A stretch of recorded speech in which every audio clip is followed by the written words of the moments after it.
بسم اللہ الرحمن الرحیم الحمدللہ والصلاة والسلام علی رسول اللہ اما بعد۔ ڈھیروں برکت والی اور پاکیزہ تعریفیں اللہ کے لیے ہیں۔ ہم کائنات میں موجود چیزوں کی تعداد کے برابر اللہ کی حمد بیان کرتے ہیں۔ میں گواہی دیتا ہوں کہ اللہ کے سوا کوئی معبود برحق نہیں، وہ اکیلا ہے، اس کا کوئی شریک نہیں، اور میں یہ بھی گواہی دیتا ہوں کہ ہمارے نبی محمد صلی اللہ علیہ وسلم اللہ تعالیٰ کے بندے اور اس کے آخری رسول ہیں۔ اللہ تعالیٰ آپ پر، آپ کی آل پر اور تمام صحابہ کرام پر ڈھیروں درود و سلامتی نازل فرمائیں۔ حمد و ثنا کے بعد اے مسلمانوں، بندے کی فطرت میں اللہ تعالیٰ نے جلد بازی رکھی ہے۔ اس جلد بازی کا اثر ہمیں انسانی زندگی میں نظر آتا ہے، خصوصاً گناہ اور نافرمانی کے ارتکاب میں۔ جبکہ اللہ تعالیٰ بندوں کو ڈھیل دیتا ہے، وہ گنہگاروں کی طرح عذاب دینے میں جلدی نہیں کرتا، کیونکہ وہ بہت بخشنے والا اور وہ بہت زیادہ رحم کرنے والا ہے۔ اللہ تعالیٰ کا فرمان ہے کہ تیرا پروردگار بہت ہی بخشنے والا اور مہربانی والا ہے۔ وہ اگر ان کے اعمال کی سزا میں پکڑے تو بے شک انہیں جلدی عذاب کر دے، بلکہ ان کے لیے ایک وعدے کی گھڑی مقرر ہے جس سے وہ سرکنے کی اور دور ہٹنے کی ہرگز جگہ نہیں پائیں گے۔ جلد بازی گویا کہ فطری امر ہے، لیکن یہ کبھی کبھی ہوتی ہے تو کبھی باعث تعریف ہوتی ہے۔ گناہوں کے کاموں میں جلد بازی بہت بری ہے، جبکہ نیک اعمال میں جلدی کرنا بہت اچھا عمل ہے۔ یہاں ایک چیز اور قابل ذکر ہے کہ اعمال صالحہ کے تعلق سے بھی بعض امور میں جلد بازی سے منع کیا گیا ہے۔ ہم دیکھتے ہیں کہ نماز جمعہ کے لیے جلدی کرنے کا حکم دیا گیا ہے، جبکہ 5 وقتہ نمازوں کی طرف جلدی چل کر آنے سے منع کیا گیا ہے۔ فرمان نبوی ہے، جب نماز کے لیے تکبیر کہی جائے تو دوڑتے ہوئے مت آؤ، بلکہ اپنی معمولی رفتار سے آؤ، پورے اطمینان کے ساتھ۔ اسی طرح نماز کی ادائیگی میں جلدی کرنے، امام سے پہلے سر اٹھانے اور دعا کی قبولیت میں جلدی کرنے سے منع کیا گیا ہے، حتیٰ کہ ہر وہ کام جو حسن ادائیگی سے انجام نہ دیا جائے وہ ممنوع ہے۔ اس کے ساتھ ہی ہمیں اللہ کے رسول صلی اللہ علیہ وسلم نے نیک اعمال کی انجام دہی میں جلدی کرنے کا حکم دیا ہے۔ یہ اللہ کا حکم ہے، مومنوں کی ایک عظیم خوبی اور سارے انبیاء کی یہی صفت ہے۔ اللہ تعالیٰ نیکی کی طرف جلدی کرنے کا حکم دیتے ہوئے فرماتے ہیں، یعنی تم نیکیوں کی طرف دوڑو۔ اللہ تعالیٰ مومنوں کی صفات یہ بیان کرتے ہوئے فرماتے ہیں، یہی ہیں جو جلدی بھلائیاں حاصل کر رہے ہیں، اور یہی ہیں جو ان کی طرف دوڑ کر جانے والے ہیں۔ اللہ تعالیٰ ایک اور مقام پر مزید ارشاد فرماتا ہے، یہ بزرگ لوگ نیک کاموں کی طرف جلدی کرتے تھے اور ہمیں لالچ، طمع اور خوف سے پکارا کرتے تھے۔ ان چند آیات سے ہمیں معلوم ہے کہ بھلائی کے کاموں میں جلدی کرنا انبیاء اور مومنین کی صفت ہے، یہ اللہ اور اس کے رسول کا حکم بھی ہے، اس لیے ہمیں اس صفت کو اپنانا چاہیے۔ نیک اعمال میں جلدی کرنے کا مطلب ہرگز یہ نہیں ہے کہ کسی کام کو ایک جھٹکے میں تمام کر لیا جائے، نہیں، بلکہ اس کا مقصد یہ ہے کہ کسی بھی بھلائی کو انجام دینے میں تاخیر اور ٹال مٹول سے کام نہ لیا جائے، اسے بلا تاخیر فوری طور پر انجام دے دیا جائے۔ اس میں مصلحت یہ ہے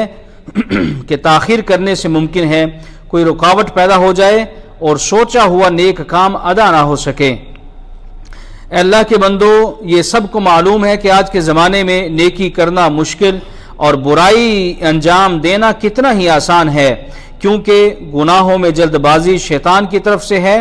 اور اس کے لیے کوئی رکاوٹ نہیں ہے، جبکہ نیکی کے راستے میں متعدد رکاوٹیں ہیں۔ نیک کام سے روکنے کے لیے نفس، شیطان، برا ماحول، برا ساتھی، سستی، ضعیفی، بیماری، مشغولیت جیسے اسباب موجود ہیں۔ اسی لیے نبی کریم صلی اللہ علیہ وسلم نے 5 چیزوں سے پہلے 5 چیزوں کو غنیمت جاننے کی نصیحت کی ہے۔ فرمایا کہ بڑھاپے سے پہلے جوانی کو، بیماری سے پہلے صحت کو، محتاجگی سے پہلے امیری کو، مشغولیت سے فرصت کو اور موت سے پہلے زندگی کو۔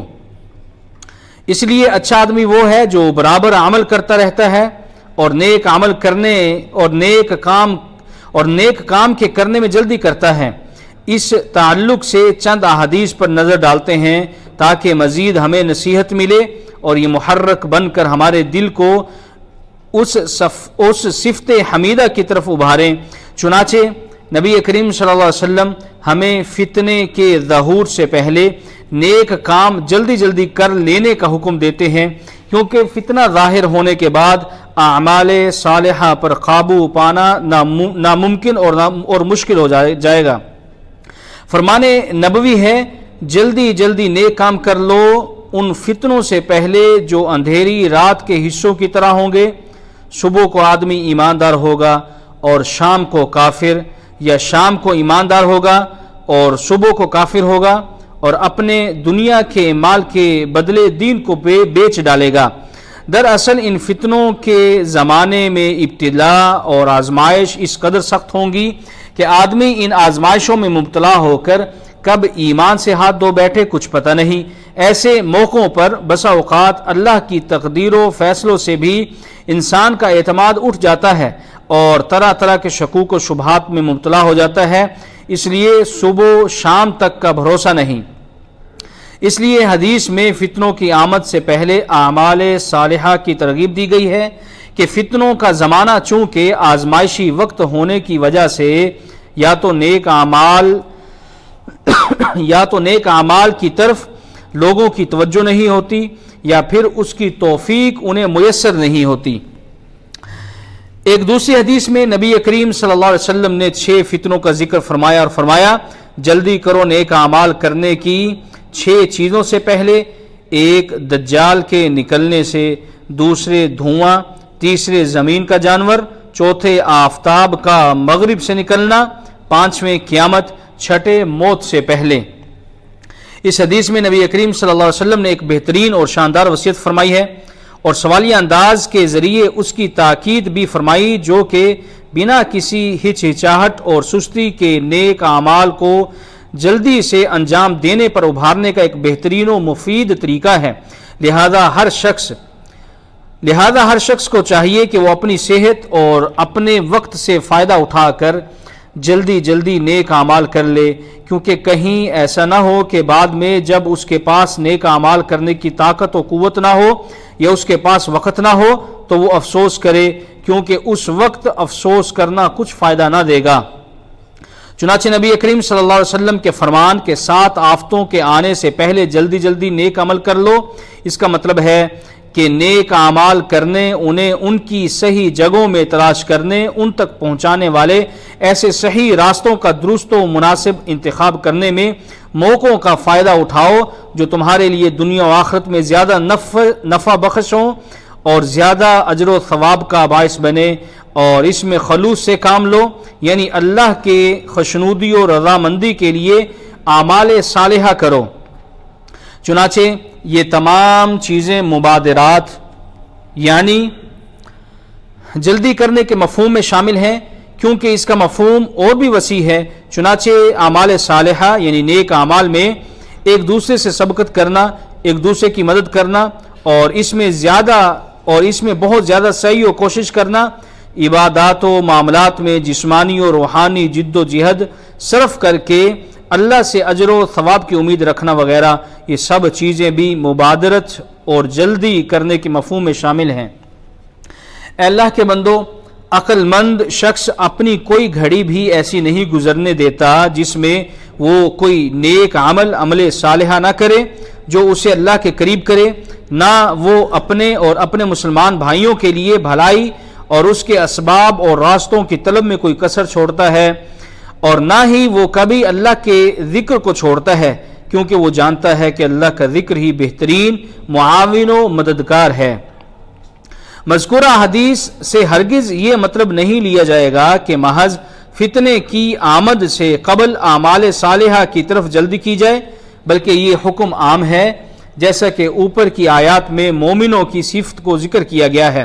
اس کا اندازہ نبی کریم صلی اللہ علیہ وسلم کے اس عمل سے بھی لگا سکتے ہیں کہ جناب حضرت عقبہ بن حارث رضی اللہ تعالیٰ عنہ سے روایت ہے کہ انہوں نے فرمایا کہ میں نے نبی کریم صلی اللہ علیہ وسلم کے ساتھ عصر کی نماز پڑھی۔ آپ صلی اللہ علیہ وسلم سلام پھیرتے ہی بڑی تیزی سے اٹھے اور اپنی ایک بیوی کے حجرے میں تشریف لے گئے، پھر باہر تشریف لائے۔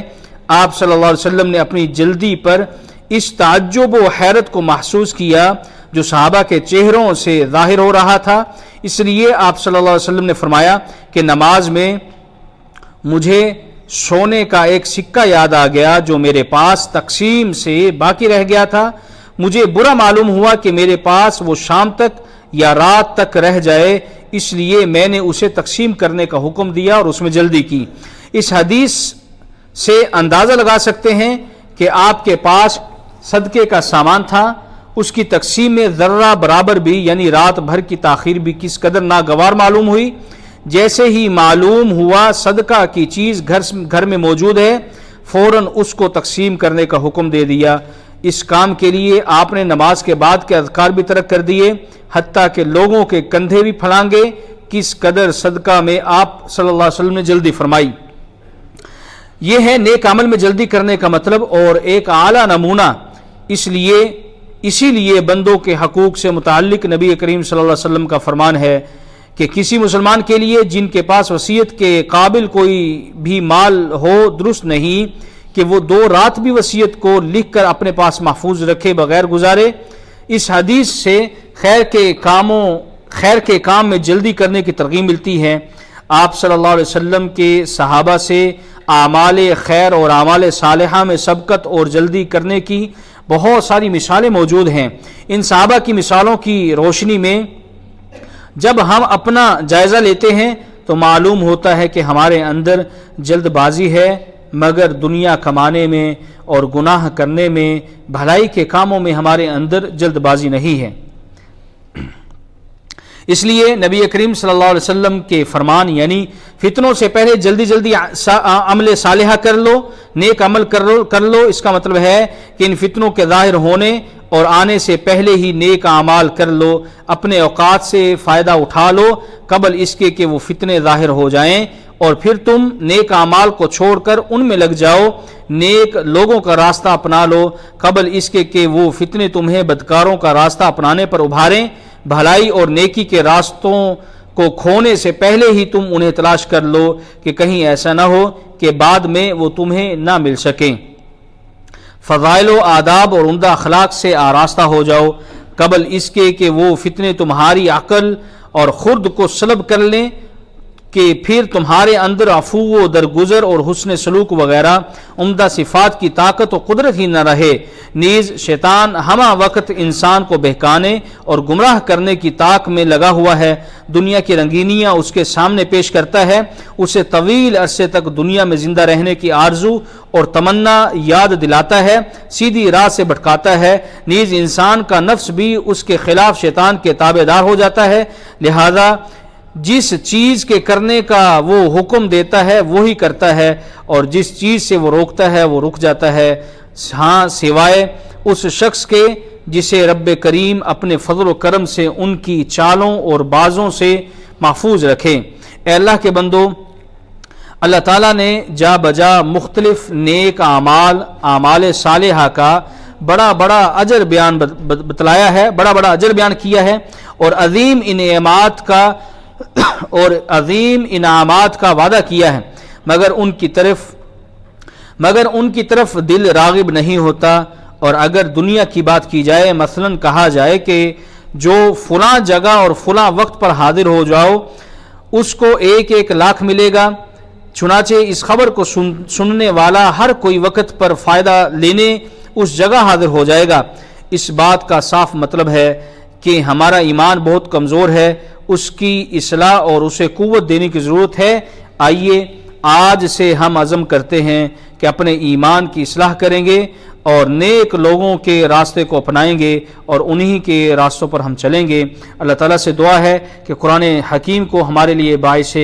مفید بنائیں اور اس سے کما حقہ استفادہ کرنے کی توفیق عطا فرمائے۔ سبحان ربک رب العزت عما یصفون والسلام علی المرسلین والحمد للہ رب العالمین۔